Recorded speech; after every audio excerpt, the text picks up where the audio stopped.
Recording in progress. Ladies and gentlemen, welcome to the show. But before we kind of begin in earnest, I just want to mention because I tweeted about it and I did it in the Mean Green Nation chat. I'm fine. Family's fine. Everybody's fine. We're all good. But there was a 5 minute period there where I was like, "Holy crap, we might die!" Like we really felt that fear. There was we were at the mall in St. Louis, and then there was like a people started running like in full terror in their eyes, and they're like, "There's a shooter." And so we were huddled up in the California Pizza Kitchen bathroom in a stall. And yeah, everybody was very scared. It was very scary for a little bit. We didn't have a lot of information, so we were treating it as if it were very, scary. So everybody was pretty scared. And like me, and it's funny, this part is funny. I was like, well, I was telling my family is make sure they're all okay, and then they were fine. And then so I was like, I gotta wait by the door and just make sure everything's fine.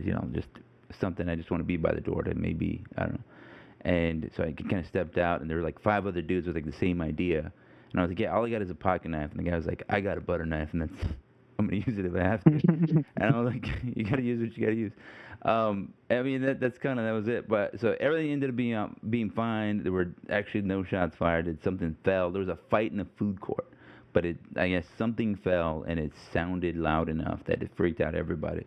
So the mall shape, I don't expect anybody to be familiar with it. We were on the very other side of the mall, so I don't know what happened. We just heard people running, and people saw people running, right? And people ran into the restaurant, sprinted for like the restroom, right? So I like out of the corner of my eye, I was like, man, they really got to go, you know? And then Yeah, you got to move. You see people running, and you got to yeah, move. and so then that's what we did. And my wife was like, "What's happening?" And I was like, "I don't know. Get the kids. Let's go." And I was kind of scary. I picked up one kid and I, kind of shoved him with it. I said, "Go with your mom." And I was looking for the other one. I was like, "Where is she?" Then I guess we didn't even realize we were talking about this after in the play-by-play. I guess my wife grabbed her arm and like, pulled her along. She's like, "Yeah, my arm's starting to hurt now. I didn't hurt for a while." So I was explaining what adrenaline was and all that other good stuff. But I was like, "Where are you, kid?" I was like looking for her. I thought she ducked under the table. So I was like, "Where are you?" I was gonna fight it back against the crowd. I Mhm. said it was very scary for like 5, 10 minutes, right? I think the whole time we was in there 45 minutes, we saw like police and first responders and whatever there. So everything was fine after a while. But like there was a very large police presence, not a big deal. So I just say all that because if you're like, well, you're not tweeting, or you saw me tweet about it because I said as much like everything's fine now, we're good, but we were kind of dealing with that, right? Like the aftermath of that, we had to hug each other, make sure everybody was fine. It was pretty scary there for a second. I think to their credit, my children did a great job. I was telling them earlier about how they have to listen just in case anything bad happens. They did a great job listening, following the instructions, and all that other good stuff. So, I bought him a donut. Also, I have a donut here right now, so I'm going to eat this donut. And this is a nighttime podcast, a little special. So, all this aside, I'm going to hit the button, and then we're going to talk about some fun things that did bring me a lot of joy, especially in that moment where I was like, oh, that was scary. And then I look, I'm like, you know what? It's not scary. 42 to 10, 42 to 3. That's pretty great. Yeah, I like that. So, let me play the music.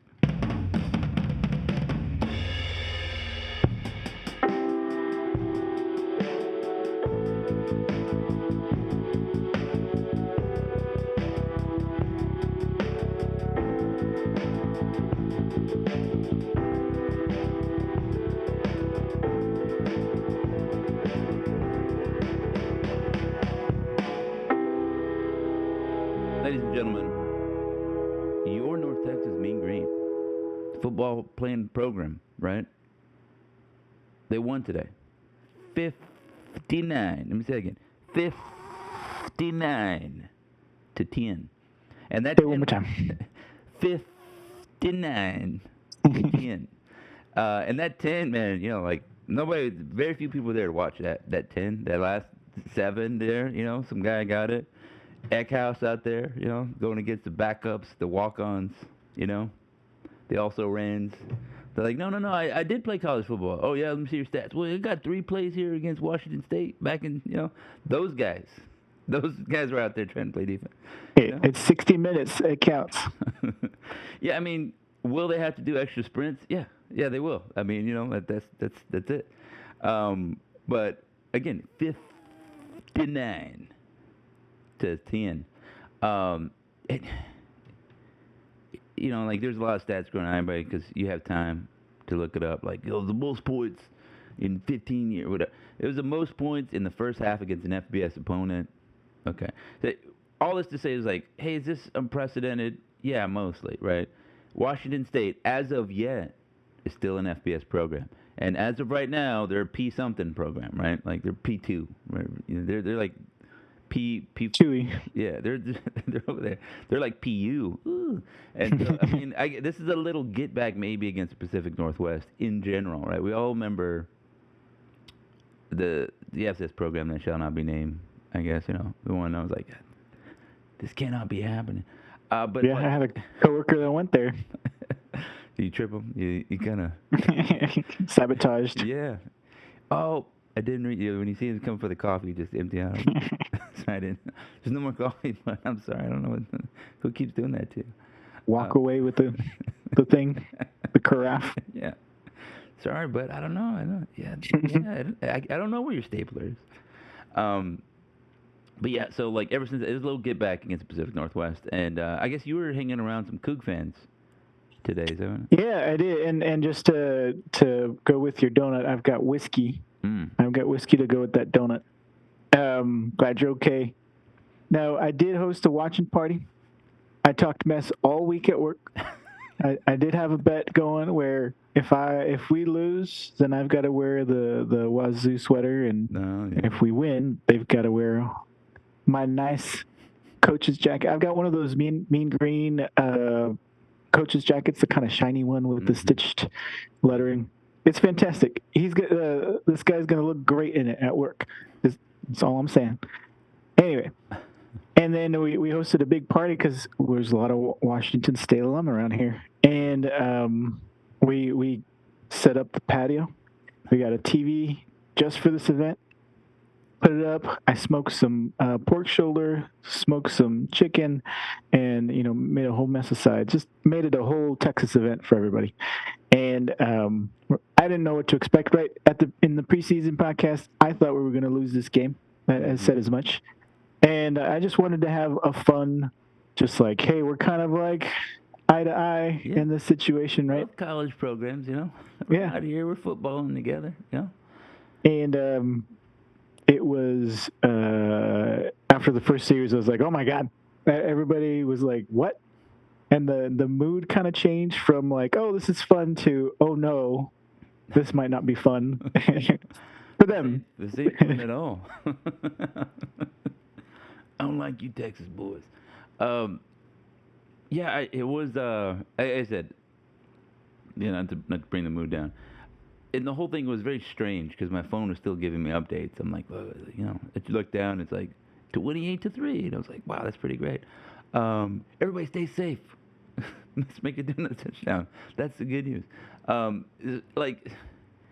If I read you the stat line, you're like, okay, that's good, but like, it's weird, right? Hey, our air raid offense, Drew Mastermaker, 24-29, 211 yards, 4 scores. You're like, is he dinking and dunking the whole time? No, he was like, let me roll out there a touchdown strike and then go sit on the bench. I tweeted this, but what stood out to me that our scoring drives are like 2 plays, touchdown, 4 plays, touchdown. And, like that was sort of a thing for us a little bit, right? Last year against Memphis, they're like, we had led the league in like 1 play touchdowns, like 1 play 75 yards, 1 play whatever. But I think what stood out, right, is that we had to start all the way back there. And you and I were saying on the podcast, imagine if we had a short field, just every once in a while, you didn't have to go 75 yards. You remember last year? Yeah, just think real hard and believe. Remember last year when we went like twice, 2 times in one season, we went 99 yards for a score. And we're like, something like that. Yeah. You can't go any farther than that. That's the most yards you can get on a drive. It's 99, and we did it twice. Right, a very good offense. Imagine if they didn't have to go all 99, right? It's like, and so I look at this, this scoring drive here. 3 plays, 19 yards, touchdown, right? 1 play, 12 yards, touchdown. Again, 1 play, 12 yards, touchdown. It happened twice. 2 plays, 20 yards, touchdown. Right? Our longest drives came when the game was over, 3rd and 4th quarters, right? 9 plays, 67 yards, 10 plays, 68 yards, 11 plays, 80 yards. That's pretty great, right? Those other ones, those key ones in the middle, 319, 630, that one, 30 yards, right? 12 yards. Those are beautiful to me because it means we're getting the ball, setting up short fields, right? Hey, Drew Mestamaker, we know you got a rocket arm, but instead of dancing outside the back of your end zone the way you did last week, how about you have all this freedom right here, right? You can drop back 50 yards if you want. We got lots of room for you up here in the red zone. How's the red zone for you? Speaking of, I'm looking. I lost it. Where's our red zone scoring rate? I don't even have it in front of me. I have the wrong page up, so give me 2 seconds. I'll vamp a little bit. I was watching the broadcast, and there was a crazy stat that came up, and it was about the first drive versus the following 5 drives. Mm-hmm. And I'm trying to see here. Oh, let me just say I found it. We were 9 of 9 in the red zone. That's pretty beauteous. Also, love that. That's insane. Love that. That's insane. So that first drive was 75 yards for a score, and then the following 5 drives for 5 touchdowns by that point.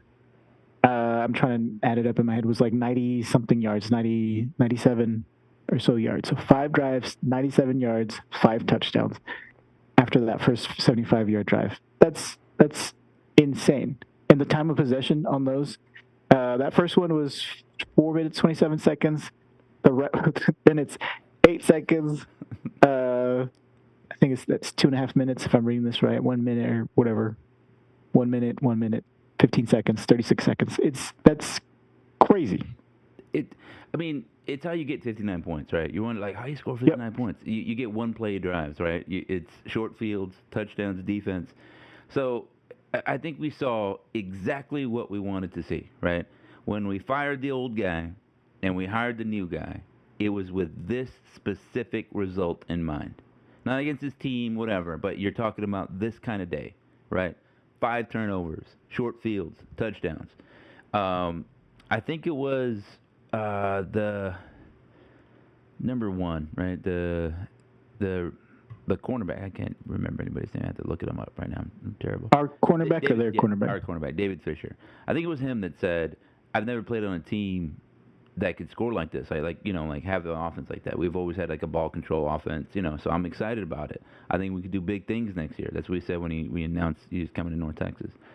And yeah, I think we all kind of had that in the back of our mind. Nobody was really comfortable enough to speak it, right? There's a lot of football hurt here in North Texas. We're like, I got my hopes up that one time, and I got my heart all stumped over, and I don't want to open it up again. Yeah, it's a lack of confidence. Yeah, I get it. I get why you're afraid to love. It's okay to be afraid. Because it's true, dude. If you lined up and you're excited about Cal, and then Cal just did that to us, and you're like, you know what? A lot of people said that never again. I'm not trusting this team again. People drove all the way down to San Antonio to watch us play UTSA in the championship game, and they're like, never again. I was at a watching party where Florida Atlantic whipped the crap out of us in that title game in 2017, and he was like, never again. I'm doing this. I'm just I'm getting embarrassed here at this watch party I had set up. And so if you're like, it's real hard for me to care.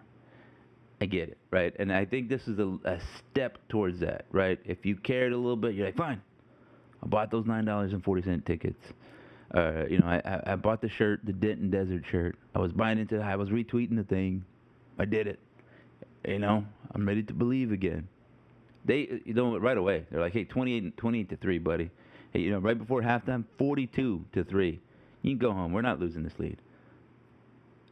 Yeah, well, there was still part of me, even after being 28-3, because of who we are, right? Our history. I get that. That hurt. It's like, oh, we got to pad more because we might let this go. More. And we and we didn't. That was the great thing is that in years past, just recent memory, not even going back beyond McCarney, is that we would not show up in these games where we should be showing up. Right, and we did that a little bit against Wyoming last year. Again, other league, maybe not a huge P5 is still another team that we can beat. I was afraid we wouldn't do it, and we did it. But this one was just bigger. It meant more, and there's momentum that we're carrying here, and I think it's the outcome obviously is shocking for everybody, and but it was on purpose. It was intentional, right? We weren't lucky, if you will, on defense. The defense created these opportunities for the offense to breathe and do its thing. Yeah. So what's kind of funny to me is that I guess I'm gonna make a comparison here. And you're like, there's no comparison. Some of you guys that are not listening closely, so I'm just gonna. Are you going to say Alabama? Is it going to be Alabama? No, I'm gonna say so. Like this past Thursday, I played in a rec league, and before my regular team is like the house team, which is just like sort of free agents and guys haven't played in like I used to play like 10 years ago. Those guys. Well, they were like, hey, we need a guy. Can you play with us? And we played a pretty good team. We jumped out to a big lead. It was 6-1, but it was luck, right? It was very much good fortune. We were scoring, and you're like, that guy never scores. That ball shouldn't have went in. So we're up 6-1, and then they score and they start kind of turning it on. It's a team of Brazilians too, and like, I was like, I looked up at the time. I was like, there's too much time. We cannot generate the kind of energy that we had earlier. I'm looking over at guys and everybody's like breathing. I was like, we can't sustain this. We need more goals. We need to control the game, and we can't do it. And I knew that we were. So what happened is they ended up tying the game at like the last second, and so half the guys felt like it was like a loss. But I don't think it was a bad result because, again, we were not good enough. That jumbled together guy team was not good enough, and we were very lucky. So I say all that to point to this one to just emphasize your point, right? Like this week, I saw that exact scenario. This didn't feel like that. North Texas didn't get lucky. It wasn't, there was a couple times guys dropped the ball right in front of us and whatever. A little bit like how we did against Texas Tech. But we manhandled this team. So North Texas, manhandled this team the way Texas Tech manhandled North Texas last season, right? The way we were like, we are just not good enough. We're not good enough blocking. We're not physical enough at the point of attack. Like that one touchdown we had to Wyatt Young last year against Texas Tech. You're like, wow, look at our receiver here getting blown up. He sort of got lucky. He was just in the way, but he didn't block anybody. He just got shoved off. So this one, we're firing off. We're hitting guys. We're executing. The line is executing. I think Beck's on that. I forget what touchdown it was anymore now, but he just scampers right up the middle. Nobody there. Yeah. Why? There's the Red Sea. The sea. You're like, look at this thing, and that is imposing your will. I mentioned this after the first game against Lamar. I was like, you know what? What's most exciting is not 51-0, but it's the 0 late in the game where it's attention to detail all the way through. Right? It's making this tackle, guys executing, not allowing stupid plays, stupid things to happen. And yeah, like I said. Washington State went down and scored a garbage time touchdown, but this team held them to basically nothing, and I think that's huge, right? I think we might have a chance, just to say it in a phrase, to be a little bit better than average, right, on defense, and that's pretty good. I like that. But you make my heart flutter. Yeah, I mean, so I rewatched one of the, like I said, the Texas high school football, Skylar Cassidy, like videos where he talks about how they prepare and what they look at, and a lot of it's like pared down and stuff. But what I like about it, I mean, let me just note, everybody's talk at a coach's talk sounds great. You're like, wow, this guy must be the best defensive coordinator ever, right? Whatever. There's a difference between presenting it on the board and then actually doing it during the week. But I think what is great about Skylar Cassidy is that he's done it. What do we say? I said, this is when we made the decision to fire that guy in Hyatt, we wanted this result. What is that result? Turnovers. Sam Houston State turnovers. Superb in turnovers. They didn't allow a lot of points, and they got quarterback sacks, right? And we said, if we can have a positive turnover differential, right, just a few times a game, hey, let's not back up Drew Mestamaker. Let's give him the ball. Let's give him the ball in the 30. Let's see what happens every once in a while, right? Let's not make it hard on offense. Let's not have 7 12-play drives. Let's have a couple 1 or 2 play drives. That'd be great. Just a short field. Just see what's up. And we had a lot of that, and we saw what was up. But what was up was 59 points. It was 42 points in the first half. And like I said, 5 turnovers in the first half, right? Like you said, interception. There's 2 things I think that you're like, okay, the interceptions kind of luck sometimes. Yes and no, right? Because and then go back to Scott Cassidy's talk. They say we want to make the quarterback make decisions under duress, right? It's not you against the other OC. The OC probably recognizes the thing. Does the quarterback recognize it? Does he see, oh, I know this coverage. That means he's going to be open. Let me make the checks. Let me make the calls. Let me make the reads and execute the throw. Also, you have to do that after you get hit, right? We throw it, 275-pound defensive end tagged you, right? Give you a little push. Okay, maybe you can complete that in the first quarter. Can you do it in the third quarter, right? You're like, you know what? I don't want to make all this play. We're going to slide the line. Not that again. Our running back's going to have to make, and that's the other part. They say, hey, those running backs, let's make them. They keep them in for protection. Let's see if they can do it. When you sign up to play running back, you don't think, yeah, you know what? I'm excited about pass protection. I'm excited about picking up a linebacker. Blocking a 235-pound guy. Yeah, I heard this week, again, just to keep up my streak of quoting Nick Saban. He was talking about Derrick Henry. Like, they called a thing, and it was like pass protection drill. He didn't know what to do. And then he's like, yeah, they didn't really ask me to do this in high school. They just gave me the ball. I wanted to go run. And he's like, okay, well, we'll teach you that. Yeah, so, like, I say all that to say one of those interceptions, the first interception, was our linebacker flying through the middle and blowing up their running back. You know, just saying, sit down, son. You ain't ready for this. You're not building this life here. And then the quarterback goes, oh, crap, it throws it high, right? Why do you throw it high? Because the guy's running right at your face. You know what I mean? Like, all right, I got you lined up to block. Oh, he's not blocking. Oh, my God. So, you didn't want the smoke. Yes, exactly. So you throw the ball, interception, right? Again, I don't blame that running back. That's not what he signed up for. He didn't want to do that. So and there's different levels to that occurring too, right? The disruption at the point of release, and then you've got guys like Trey Fields who's following the quarterback's eyes, dropping into coverage, and earning that interception, right? He and on one of his, or I lost track of who got Witter, what. Right? I know it was Witter got an interception, but I think Fields got one. I'm looking. Witter got one. Jackson got one. Colin Lewis got one. A linebacker got one. Just continue with your point. Anyway, I think he dropped back into coverage, got the interception, and then the following series forced a fumble and recovered that fumble. And so we've got playmakers on defense, right? And again, back to the point of luck, right? We're not lucky in these interceptions.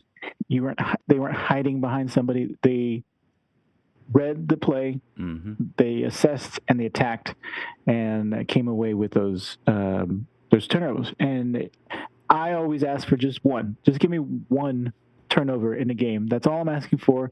Changing the momentum keeps us in the game. You know, thinking about being behind a lot of times, and you want to flip the script, change that momentum towards your team, and we had that momentum from the beginning, and we kept it. And it was aggressive both on the offense and the defense. And sometimes it wasn't aggressive on offense, but it became a long touchdown, or nobody was there to block. What's his face? Not Sibley. Number 5. Beck. Beck, thank you. There's so much to say but because of all the excitement and all the energy, because I think I had a lot of adrenaline going into watching the game, because I was hosting, and it's like, oh my God, I've been thinking about this game all week. You know, am I going to have to wear a Washington State sweater next week? This and that. And I was getting antsy, and I just want to watch the game. And now that it's over, all these thoughts just jumbled in, and it's just freaking exciting. Like, I just want to enjoy this and not have to analyze it so much and just be like, damn, that was awesome. Yeah. So, like, the recap that I did, right? Like I said, compromised as it was, given my state of mind and all that other stuff, it was just like really, it was just an ass kicking. It's what it was from top to bottom. There's not a lot you can say about it, right? You're like, well, what was about our use of the tight end, and like whatever we ran out there, it was execution done. You know, I really think whatever play they were throwing out there, it was not so much scheme, it was execution. I think everybody was ready to play. I thought that big interception early was just huge. It's like, that's the right time. You want to get a turnover early. The crowd's hyped. Everybody's there. You get a big interception. You line up, and they take that team photo there. Before they did the Stone Cold thing, Evan Jackson's like posing. The whole defense is like posing in front of the thing. They snapped a picture and they quickly threw it up on social media, and they're like, that was like the halftime pictures, like 42-3 or whatever, and they're like, welcome to the Denton Desert, all the other stuff, like everything hit. Like it was the perfect thing. Like Washington State tweeted out a silly thing and said, I get it, it's the social media staffers. Like, it's like Texas the desert, right? I literally had that conversation with a Western Michigan guy outside the stadium. I was like, yeah, everybody thinks that we ride horses everywhere. Like, no, we have modern amenities in Texas, guys. And whatever, all that stuff. They did that. We made fun of it. They started trying to use it to sell tickets and T-shirts and whatever. And then this result just like smacked them up. I mean, yeah. It was a perfect result. And all the ways that those other ones were imperfect or flawed or hurt somebody's football soul, there's like not a blemish in it. I think the greatest game that I've been to that I just love, I still think about, and it's like my header on the tweeter, is the 42-6 game against SMU in Apogee. It was as it was known at the time. It would have been 42-0. They ended up firing June Jones in that one. I was like, yeah, get smacked up, son. That was fun. And you're like, yeah, 42-0 over your rivals. The next best one I think was the beating UTSA, blowing them out, and where they were cold. I said, for you, it's so cold on the sidelines, and these. Yeah, they were real. I saw them. They're cold, and that was the next best one. But that's mitigated a little bit by them going to win the Conference USA championship game and whatever. So I think this one is somewhere in there. It's Washington State. They're not a rival. I don't hate Washington State. They're not even super prestigious. I call them a little bit of like a Texas Tech of Washington's. Yeah. That tracks too. Because they are in the desert, and that's very similar to Palouse. Lubbock. Yeah. Yeah. So the Palouse area, and I'm gonna start going around calling them Palousers at work. See how far that gets me. But yeah, it's more of a desert out there than it is in Denton, America. Mm-hmm. Yeah. So I'm looking at it. I think you were thinking of Witter, but I think Washington State felt the same. They're like, who's that guy? Do they have 12 guys on the field? What's going on? Witter's sacking me. Fields is coming at us like sidewinders. Yeah. And dude, it was just I was like, I don't know how to say it. They got if you want to be nitpicky, they got a few third downs. They were 8 of 14. They were converting a little bit of third and longs. But we were. They have a young quarterback, right? Potter's young. He had really been tested. San Diego State, I don't think is that good. So he was throwing the ball. A lot of that was on play action because they were able to run the ball pretty well. But again, he started seeing it. It started getting to him. The pass rush started getting to him. The looks changing a little bit started getting to him. He tried to fit some balls in there that weren't working. He threw a pick twice to Colin Lewis. He picked it off, and they're like, no, illegal touching, whatever. I'm like, all right, fine. Throws it again. Interception again. So, that's it. The game was moving super fast for Potter. They try to throw Duggar out there, who they're, scared for him to throw all season or whatever. They're like, all right, this is his first pass all season. We're going to eat that up, right? We saw that guy last week. And a guy that's not going to – they're like – I'm sure all week they're like, this dude can't throw the ball for Western Michigan, and we were not going in there with that intention. We're not ready to tackle him. So when Duggar got in, everybody was like, all right, he is not going to do anything. And I don't think he did. He had 6 rushes for -1 yards. I think he got sacked twice. There was one series that it was sack, or at least sack, tackle for loss, and tackle for loss. It was fantastic. In fact, go ahead. I'm looking over here. They had 1, 2, 3 drives that were negative yards. That's awesome. That's good. That's where you want. It's where you want to go. It's how you want to do it. Here's another thing. No drops for North Texas today. At least official drops. I thought last week we didn't get credited for drops that should have counted. I thought Wyatt Young had a drop. I agree. But they didn't call that a drop. The Landon Sides had a drop, and they didn't call that a drop. I'm sure his wide receiver coach called a drop. If it hits your hand, son, you could better catch it. But yeah, I thought everybody didn't have to do a lot. Wyatt Young, I hyped him up. I still think he's great, but we didn't need him to do anything. He had 2 catches, 4 yards. But again, we didn't need to do anything. Like, nobody really needed to do anything here, and it was a good showing. Four scores, right? One of them was sides. That was a nice little play action.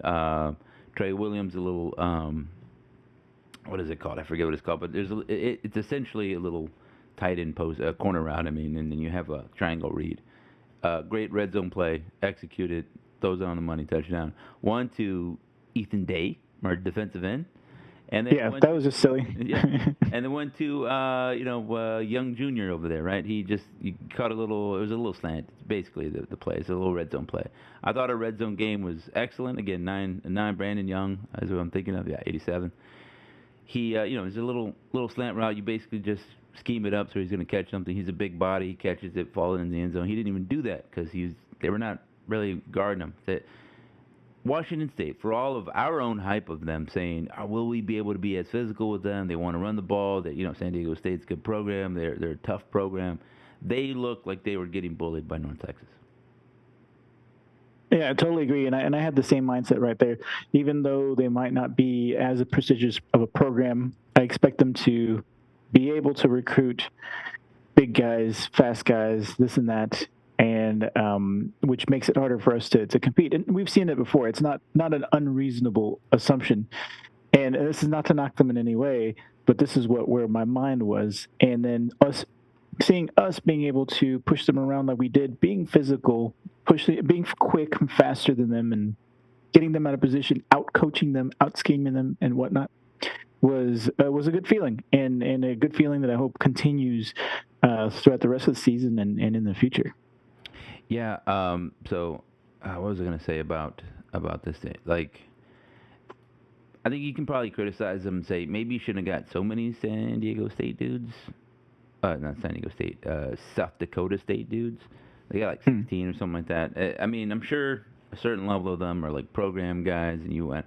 But I think there is a reason a lot of guys don't get recruited to FBS squads and they go to South Dakota State, right? There's something missing there, like physically, and like it sort of adds up. I think everybody criticizes that about like Conference USA programs or American Conference. You're like, yeah, G6, this guy's talented, but there's a reason why they recruit SEC dudes to play in the SEC, right? Or Big Ten guys play in the Big Ten. Like there's sort of a baseline to be like for the team average to be. You can maybe make up for it by, you're smaller, you're not as fast, but you make up for it in these ways. But you can't have 15 of those guys, right? Because then at some point, physics is physics, and it is what it is. Now, all that to say, Washington State has a lot more advantages than North Texas does.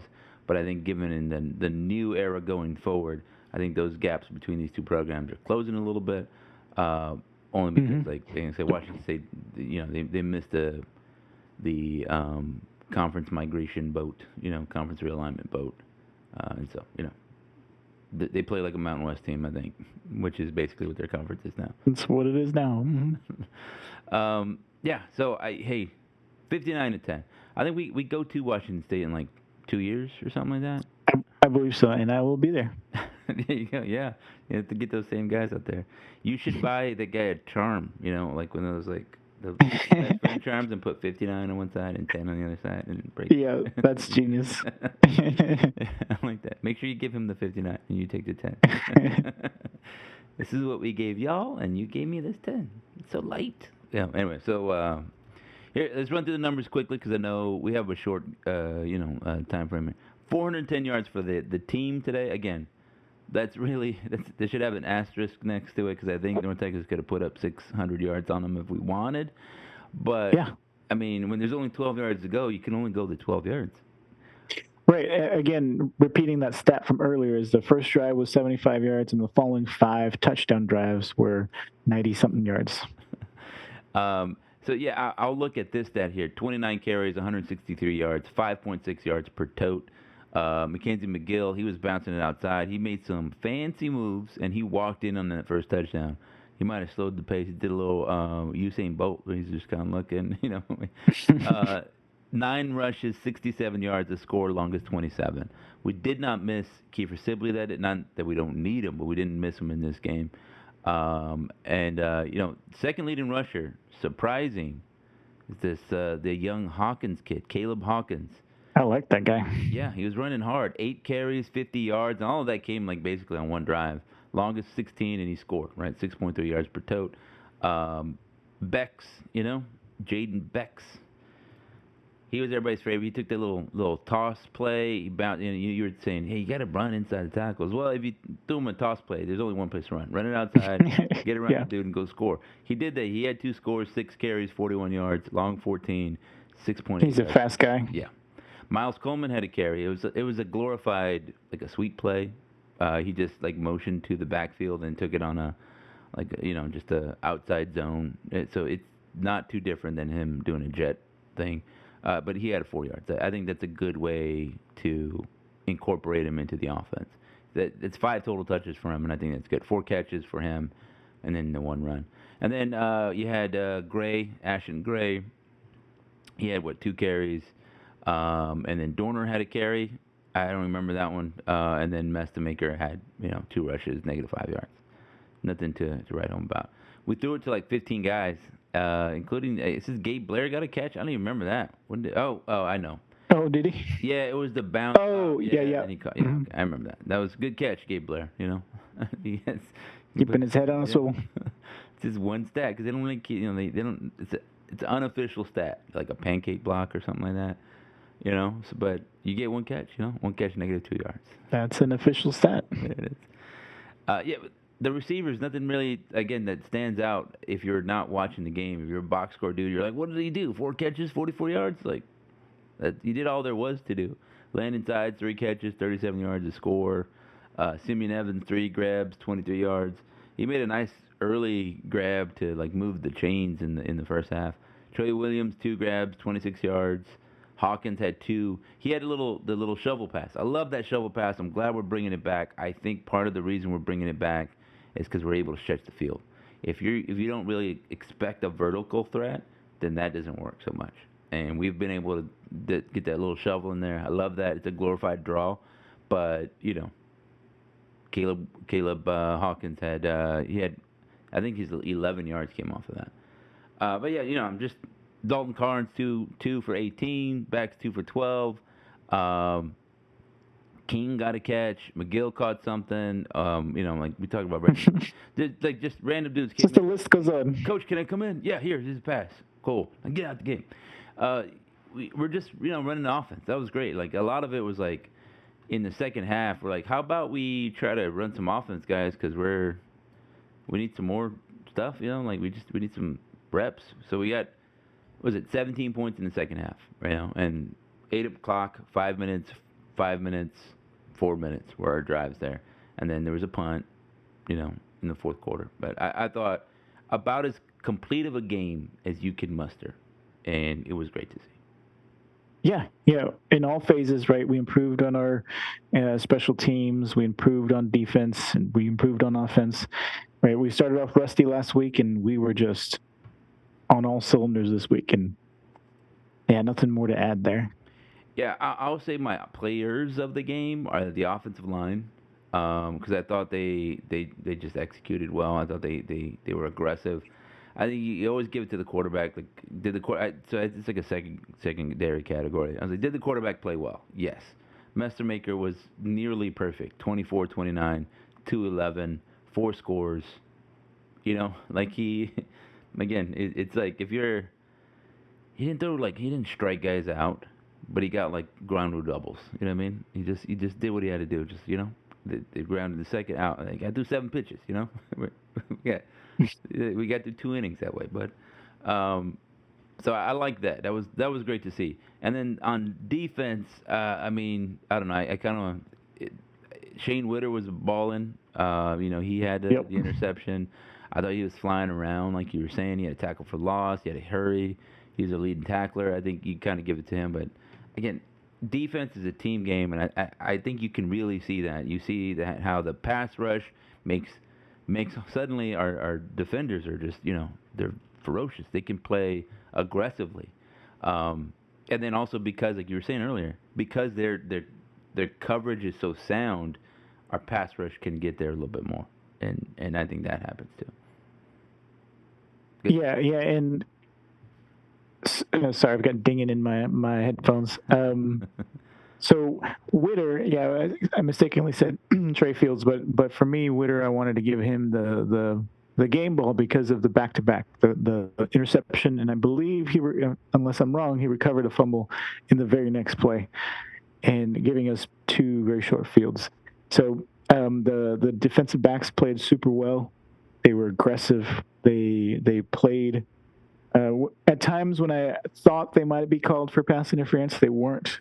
They were putting hands on the receivers and they weren't afraid to fight. And I really enjoyed watching that.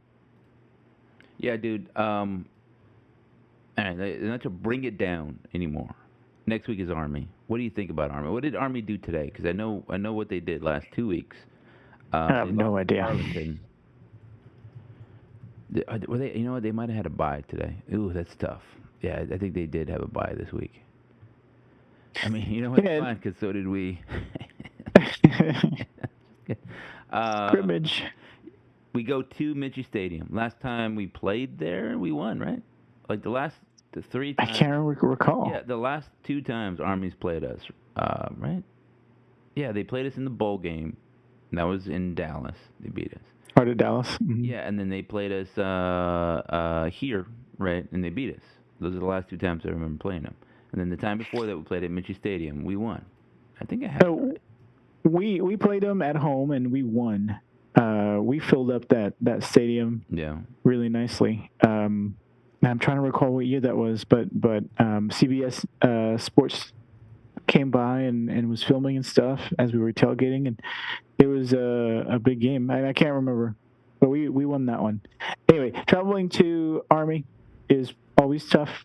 It's a weird location, so you gotta get there. Obviously, it's tough to defend that play style.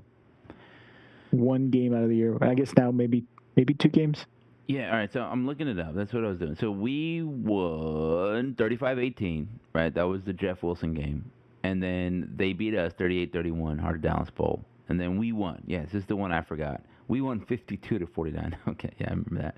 And then it was a long break, and then they beat us 14-3 in Denton. So they are on a 1-game streak, but they are overall 6-2 against us. You know, they played back in '96 in Irving, and then in West Point 25-14, they won that one. In Denton 17-13 in 2009, I think I remember that one. 2010 in West Point 24-0 Army. So we are not doing great in West Point, but we won the last time we played there, so that's good. No, there you go. We got that going for us. Yeah, so there's that team. 6-2 is the record. Yeah, like I said. Last time we played in West Point was good. The last 3 times were in Texas, Dallas, twice in Denton. So going up to West Point, New York. I feel good about it. Like Army is not the Army that they were last year. They don't have that the quarterback guy that was real awesome. I don't think they're as perfect of a team, and that's fine because I think they're running into the version of North Texas that is similar to them, right? Like they had a good defense and they sort of came into an offense that was like real dynamic. They're like, wow, they got this thing, and it's kind of carrying it later. And then like they had a soft schedule. They did well. They executed their way to a conference championship, right? This squad, North Texas, I mean, good quarterback, even though he's young. Weapons, a very good offensive coordinator, right? They've hyped it up. Everything everybody knows it, right? He can identify a quarterback. I saw some silly like UTSA journalists, whatever. They're like, isn't it kind of weird that North Texas didn't they got a chance for quarterback and then they didn't start him? Didn't that like give you pause? No, it doesn't, because I think if Eric Moore says that guy's gonna be a quarterback, I think he's gonna be a quarterback. He's gonna be it, right? He's like, hey, Cam Ward, I know you only thrown like 15 passes and you ran it in the wing tee, but you're gonna be my quarterback, Heisman Trophy winner, first round NFL draft pick. You know. Yeah, it was unnecessary shade, and I understand what they were trying to say. Like, you can't even recruit somebody to win the starting job, but I mean, get out of here. Yeah, again, if you're paying attention, you know. By the way, I don't think that McCown kid's that good. That's my official analysis, but because I watched him against Texas State, he didn't look that great. So again, I think this offense has room to improve. The run game can still be better. I think the offense hasn't been asked to win a game. Hasn't been asked to carry a game. They've been asked to do some things in moments, right? Against, I think it was a big thing in Kalamazoo on the road. We had to come back. We absolutely needed those drives. There was a deficit there. They did it. They executed. I love that the run game is like a rock. It means that we're not putting so much on the quarterback, right? And in this game, it was a big thing. Hey, we're in range for a score. Hand it off, touchdown, Bex. Or not even hand off, a toss there. Hand it off, McGill, touchdown, right? Early. Those are huge. That's part of the reason why Messmaker only had 4. I think Chandler Morris, we would have needed him to get 6, right?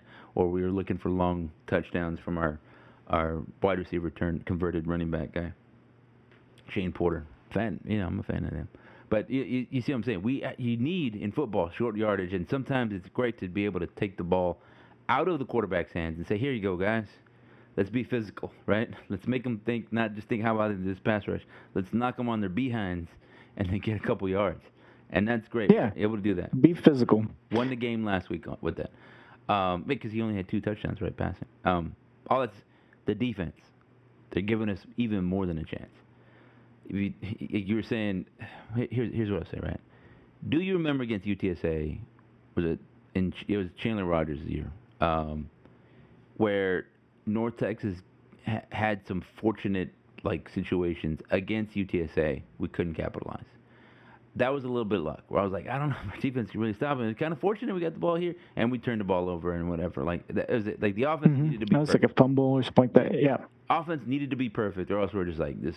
It's not going anywhere.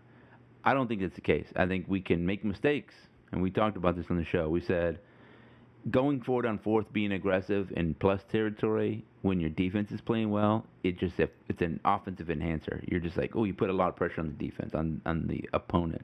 But when we're like, our defense can't stop anybody, it's a desperation thing. All right, I know we're on our own 17. Yep.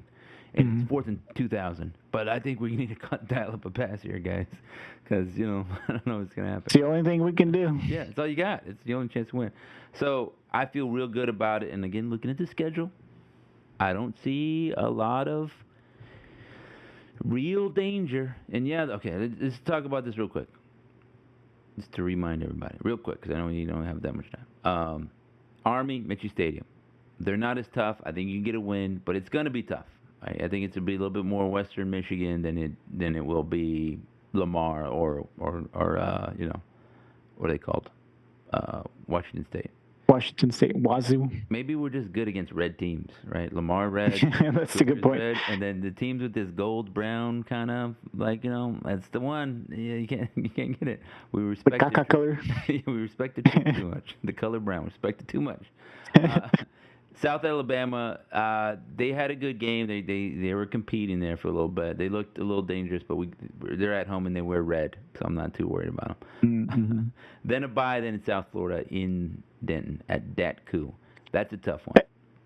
Yeah, I think it'll be great to go in undefeated into that game. I don't want to look forward, right? But I'm a fan, so who cares? I'm not a coach. Yeah. I'm not a player. It's going to be awesome to be undefeated at that point. Army, I don't know.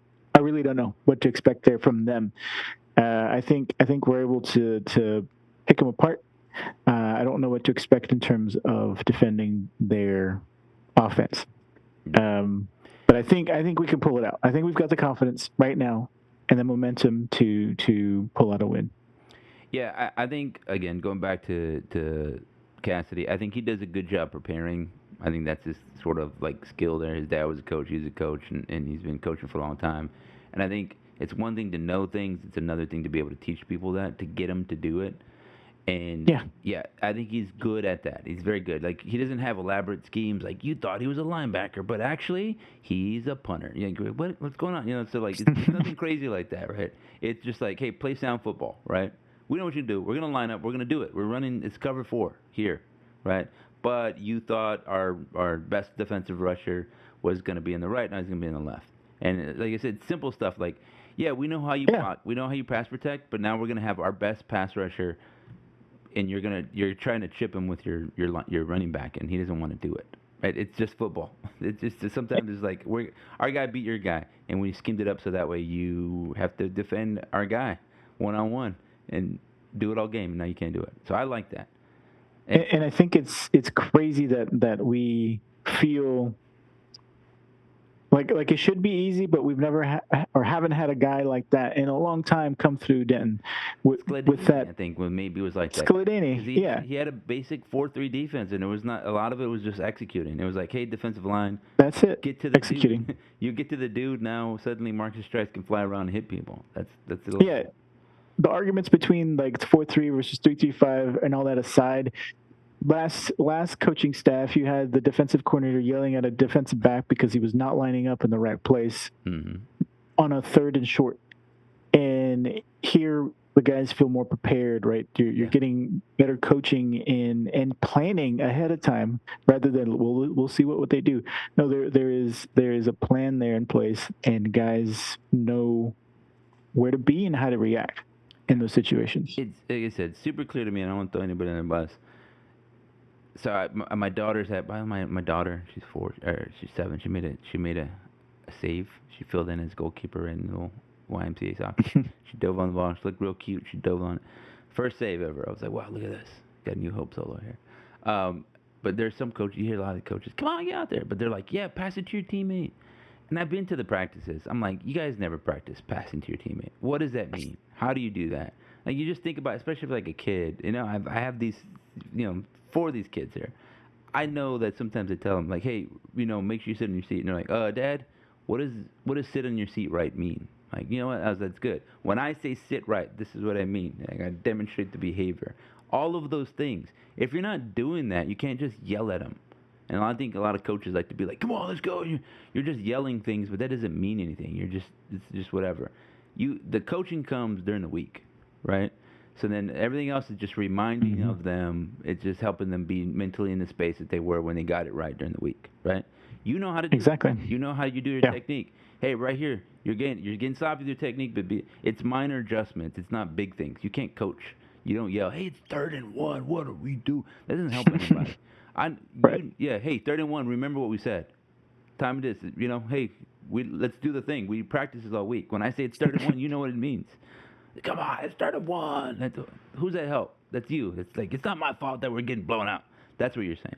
But it is your fault. So, whatever. All that aside, we can beat Army. We have a real chance against South Alabama, too. I expect that we'll be favored in both of those games. So I think there's a real possibility, like 78%. I'm throwing that out there, something. You throw the numbers, you sound good. 78.2% to be specific. That will be 5-0, right? Because it's not always not a number. 5-0 going into South Florida, and I think depending on South Florida, they got blown out by Miami tonight, so that's not as good. I don't know that they're gonna be ranked. I think somebody might rank us. They're like, you know what? That North Texas, let's give them a number. Let's put a little 25. A little number right there. Yeah, so that's what I was like. Call up the journalist, the one who was like, I don't want to go too much in my logic, my process, how I do things. Just say, hey, look, whatever your process, your logic is, we don't know. We don't know what it is. Maybe it includes looking up this 59-10 win. Just throwing it out there. Just saying. Throw that into the algorithm, right? When you go, hey, ChatGPT, give me the top 25, because I got to do a vote. Just say, and then also remember, North Texas blew out the Cougars of the Palouse, which I hear is on the coastline, 59-10. In the Denton. 59-10. 59-10. 10. Ladies and gentlemen, thanks for listening to the show. This is a special edition, midnight edition, because Aldo says he needs his beauty rest. He said he has to get up. I need a lot of rest to get that beauty. You guys gotta catch. There's a little deficit there. Yeah, and I got a hard eye. I gotta get up and go play old man soccer too with these old guys. So Yeah, I mean, I think I got sunburned. It was hot today. It was like 75 degrees out here. Yeah, that's what happens. Boiling. We had a false fall here, and it was I think what my wife did was just convince me to take her to the mall and buy clothes for the fall. She's like, it's cold. I need it. And I was like, well, my lovely wife and puts up with me doing the podcast. Of course, I can go down. But I was like, it's gonna be hot this week. What are you doing? You conned me. You conned me, woman. But whatever. So. You got. Yeah, it's it. I know that. I knew what it was going in. I knew how practice was going in. I understand what I'm in for.